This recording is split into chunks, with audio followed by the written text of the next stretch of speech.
마지막 여행, 그리고 약속 손주와 캠핑카에 오른 할아버지의 이야기. 조수석 창문 너머로 보이는 바다가 내 생의 마지막이 될 줄은 그때 몰랐습니다. 손주의 무표정한 얼굴을 보며 나는 알았습니다. 이 아이도 나처럼 무언가를 잃어버렸다는 것을. 캠핑카의 엔진 소리만이 우리 사이의 침묵을 메우고 있었고, 나는 주머니 속 약봉투를 꽉 쥐었습니다. 이 여행이 내게 남은 마지막 기회라는 것을 아직 아무도 몰랐습니다. 사흘간의 여행이라고 말했지만 사실 나는 이것이 작별 인사가 될지도 모른다는 걸 알고 있었습니다. 그래서 나는 출발했습니다. 다친 마음을 가진 손주와 함께 낡은 캠핑카에 올라 이 설렘을 놓치고 싶지 않다면 구독과 좋아요 잊지 마세요. 마당에 세워진 낡은 캠핑카는 오래전부터 그곳에 있었지만 먼지를 닦아낸 건 그날이 처음이었습니다. 용철은 천천히 차체를 문질렀고 그의 손은 80살 가까운 나이답지 않게 단단했습니다. 그는 국어 교사였습니다. 아이들에게 글을 가르치고 삶의 의미를 전하던 사람이었습니다. 하지만 퇴직 후 5년 아내를 떠나보낸 뒤로 그는 혼자였습니다. 외아들은 미국으로 떠났고 며느리와는 이혼했습니다. 남은 건 손자 민수뿐이었습니다. 민수는 서울에서 왔습니다. 어머니의 전화 한 통으로 시골로 내려왔고 그는 도착하자마자 핸드폰만 들여다봤습니다. 16살 소년의 얼굴에는 어떤 감정도 없었습니다. 용철은 그 모습을 보며 가슴 한편이 쉬었지만 아무 말도 하지 않았습니다. 그저 캠핑카를 가리키며 말했습니다. 같이 나가자. 딱 사흘만. 민수는 고개도 돌리지 않았습니다. 용철은 다시 한번 말했습니다. 할아버지가 운전할게. 너는 그냥 앉아만 있으면 돼.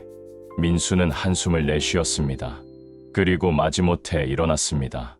짐을 챙기는 것도 아니었습니다. 그냥 핸드폰 하나 들고 캠핑카에 올랐습니다. 용철은 웃었지만 그 웃음은 쓸쓸했습니다.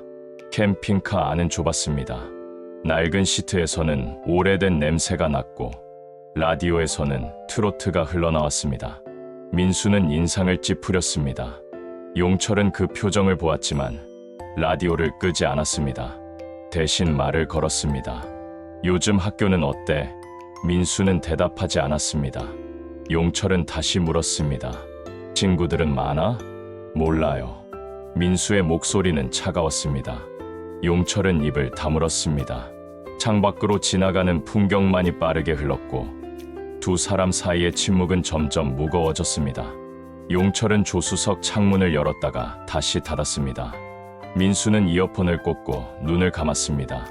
엔진 소리만이 그들 사이를 채웠습니다. 용철은 핸들을 쥔 손에 힘을 주었습니다.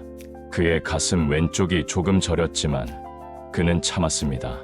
약을 먹을 시간이었지만 민수 앞에서 꺼내고 싶지 않았습니다. 그저 앞만 보며 운전했습니다. 2시간쯤 지났을 때 용철은 휴게소에 차를 세웠습니다.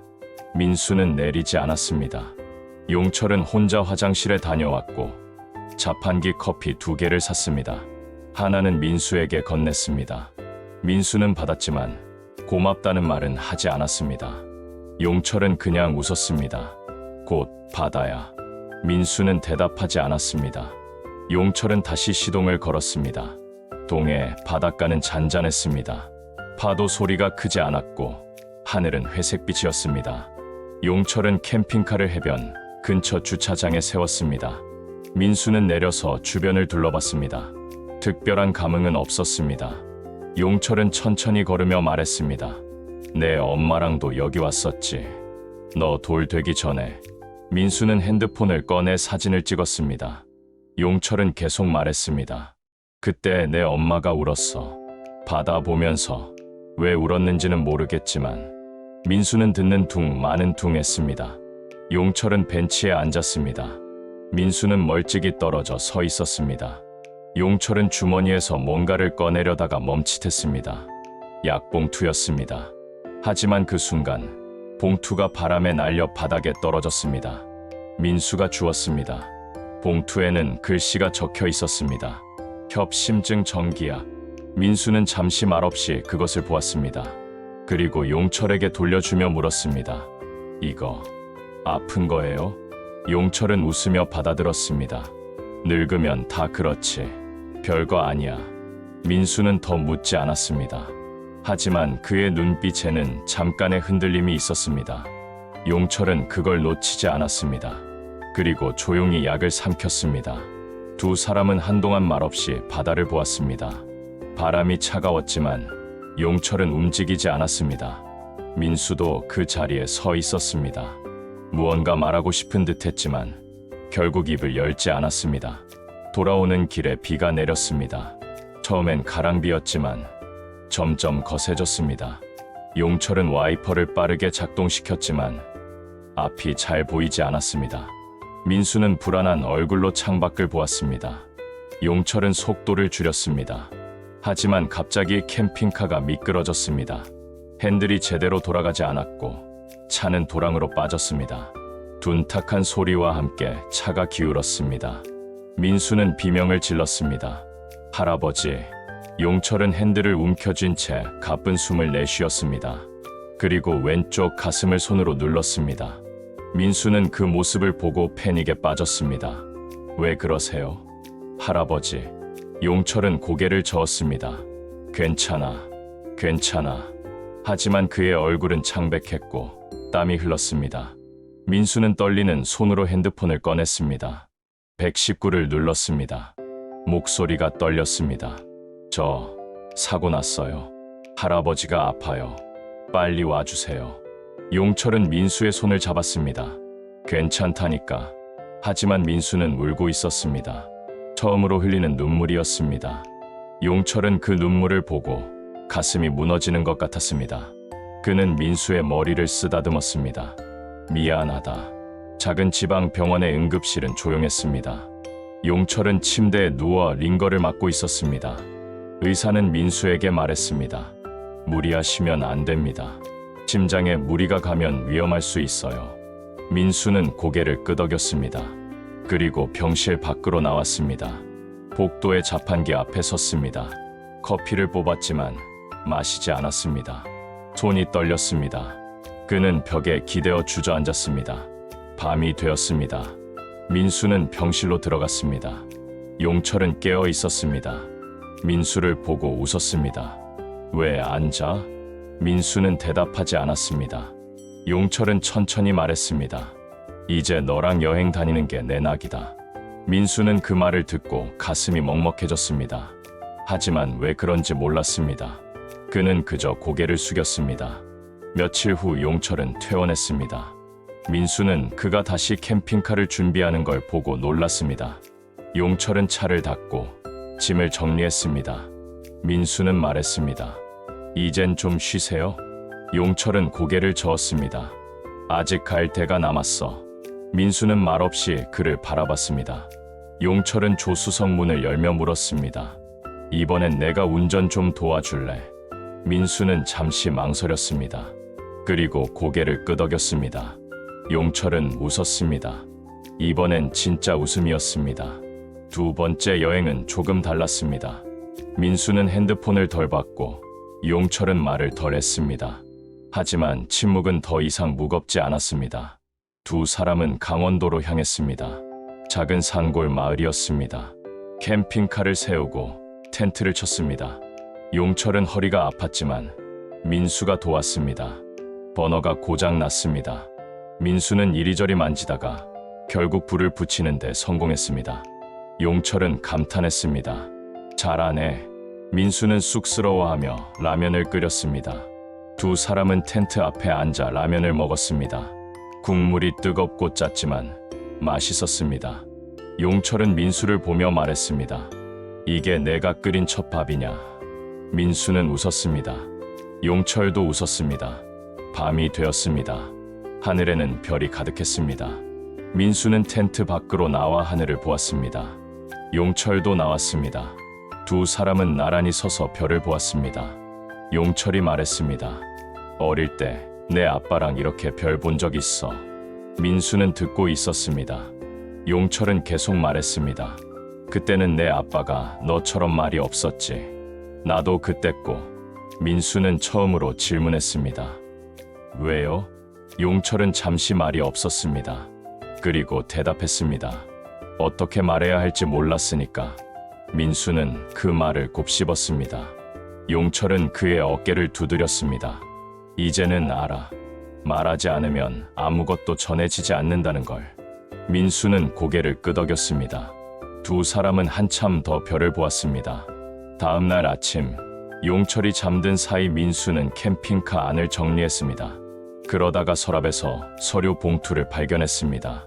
봉투에는 민수에게라고 적혀 있었습니다. 민수는 망설이다가 열었습니다. 편지였습니다. 용철의 글씨였습니다. 또박또박한 글씨로 이렇게 적혀 있었습니다. 민수야, 이 여행이 내 마지막이 될지도 모른다. 의사가 말했어. 심장이 많이 약해졌다고. 하지만 난 너와 함께 있고 싶었어. 내가 혼자가 아니라는 걸 알려주고 싶었어. 할아버지는 항상 너를 응원한다. 힘들 때도 외로울 때도 내 곁에 할아버지가 있었다는 걸 잊지 말아라. 민수는 편지를 읽으며 눈물을 참았습니다. 손이 떨렸습니다. 그는 편지를 다시 봉투에 넣었습니다. 그리고 창밖을 보았습니다. 용철이 일어나고 있었습니다. 민수는 눈물을 닦고 웃으며 나갔습니다. 여행의 마지막 날, 두 사람은 다시 동해 바다로 갔습니다. 처음 왔던 그곳이었습니다. 하지만 이번엔 달랐습니다. 민수는 먼저 차에서 내렸습니다. 용철은 천천히 따라 내렸습니다. 두 사람은 해변을 걸었습니다. 용철이 말했습니다. 다음엔 내가 나 데리고 와라. 민수는 고개를 끄덕였습니다. 그땐 제가 운전할게요. 용철은 웃었습니다. 민수는 용철의 손을 잡았습니다. 두 사람은 파도 앞에 섰습니다. 바람이 불었고 파도가 밀려왔습니다. 용철은 조용히 말했습니다. 고맙다. 민수는 고개를 숙였습니다. 그리고 대답했습니다. 저도요. 두 사람은 한참을 그렇게 서 있었습니다. 파도가 발을 적셨고 햇살이 따뜻했습니다. 민수는 용철의 손을 더 꽉 잡았습니다. 용철은 그 손을 놓지 않았습니다. 1년이 지났습니다. 민수는 고등학교를 졸업했습니다. 그는 중고 캠핑카를 샀습니다. 용철이 타던 것과 비슷한 모델이었습니다. 조수석에는 할아버지의 낡은 모자가 놓여 있었습니다. 민수는 다시 동해로 향했습니다. 라디오에서는 옛날 노래가 흘러나왔습니다. 트로트였습니다. 민수는 이번엔 인상을 찌푸리지 않았습니다. 대신 살짝 웃었습니다. 창밖으로 바다가 보였습니다. 민수는 중얼거렸습니다. 할아버지, 왔어요. 바람이 불었고 파도가 답했습니다. 민수는 차를 세우고 내렸습니다. 모자를 들고 해변으로 걸어갔습니다. 그리고 모래 위에 모자를 놓았습니다. 파도가 그것을 적셨습니다. 민수는 하늘을 보았습니다. 구름이 천천히 흘러갔습니다. 그는 주머니에서 편지를 꺼냈습니다. 용철이 쓴 그 편지였습니다. 이제는 낡고 구겨졌지만 여전히 소중했습니다. 민수는 그것을 가슴에 품었습니다. 이 길의 끝에서 할아버지를 만날 것 같습니다. 그래서 저는 오늘도 달립니다. 할아버지가 보여준 그 길을 이제는 제가 걷습니다. 혼자가 아니라는 것을 압니다. 할아버지가 늘 함께 있다는 것을 압니다. 민수는 바다를 보며 웃었습니다. 그리고 다시 캠핑카로 돌아갔습니다. 시동을 걸었습니다. 앞으로 나아갔습니다. 라디오에서는 여전히 옛 노래가 흘렀고 조수석의 모자는 그대로였습니다. 민수는 운전하며 생각했습니다. 이 여행은 끝이 아니라는 것을, 새로운 시작이라는 것을, 할아버지와의 약속은 여전히 이어지고 있다는 것을. 그렇게 민수는 달렸습니다. 바다를 지나 산을 넘어 또 다른 길을 향해 그의 곁에는 언제나 할아버지가 있었습니다. 보이지 않지만 느껴졌습니다. 그것으로 충분했습니다. 캠핑카는 천천히 멀어졌고 바다는 그 뒤를 배웅했습니다. 파도 소리가 작아졌지만 민수의 가슴 속에서는 여전히 울렸습니다. 할아버지의 목소리가, 웃음이, 따뜻함이. 민수는 앞만 보았습니다. 그리고 계속 나아갔습니다.